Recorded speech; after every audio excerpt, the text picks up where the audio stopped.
Hey, fellow investors, this is Doron Nissim with the Cashflow Friday podcast. And today I wanted to talk to you about how to add value to a property to drive more income. Because this is a big thing. When you buy a property and you're actually counting on the income that's coming, you want to make sure that you maximize the profit of that property. So I have 5 things that I wanted to talk to you how you can drive up the property value, you can drive up the property cash flow, and by that drive up the property value. Because every $100 that you drive up the income is going to be another 10,000 to the value of the property if you're calculating by 10%. So, first thing is cosmetic repairs, which is pretty obvious, but people don't think about it. So, let's say you paint a property. You paint your property inside and outside. You put new carpet, LVP flooring if you want. So, just by doing that, you can drive up the price by $100 to $150, even $200 a month because it looks better on the pictures. People will feel better where it's freshly painted. It has new floors. People will pay more for your property than other properties that are older.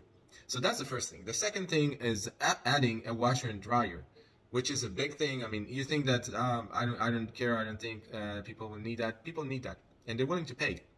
So just by adding a washer and dryer, you can drive up the monthly rent by $50 to $75, sometimes even $100 a month just by that.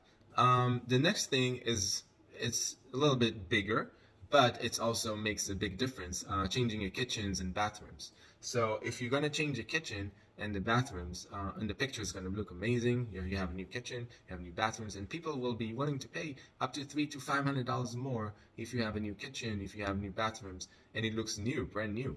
You can also put it on the listing. So that will add a lot of cash flow every month, and it will add a lot of value to the property as well. The next thing is people don't think about it, but landscape.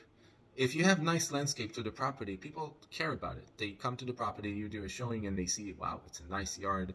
It has a nice landscaping. If it's a big property, multifamily, the landscaping is important, and people will prefer to live where the landscaping is nice, or instead of a property that doesn't have any landscape, or the landscape is very poor and poor maintenance.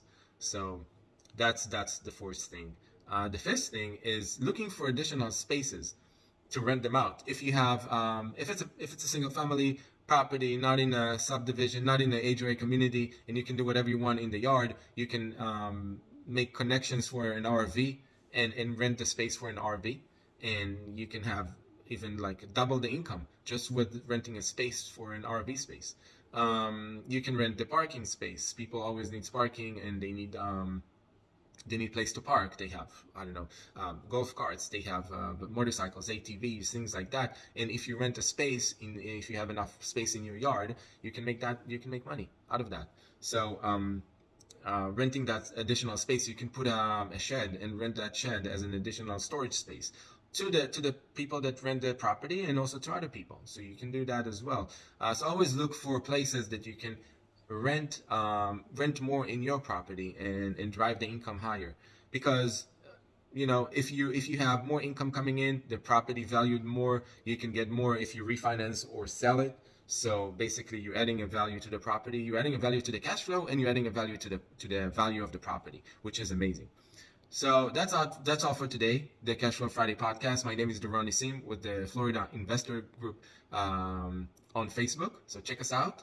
And I wanted to remind you, always look at the cash flow. When you do a deal, make sure you have enough cash flow to cover all your expenses, and you have enough cash flow to go for a party. All right, I'll see you later. Bye-bye. Have a good day.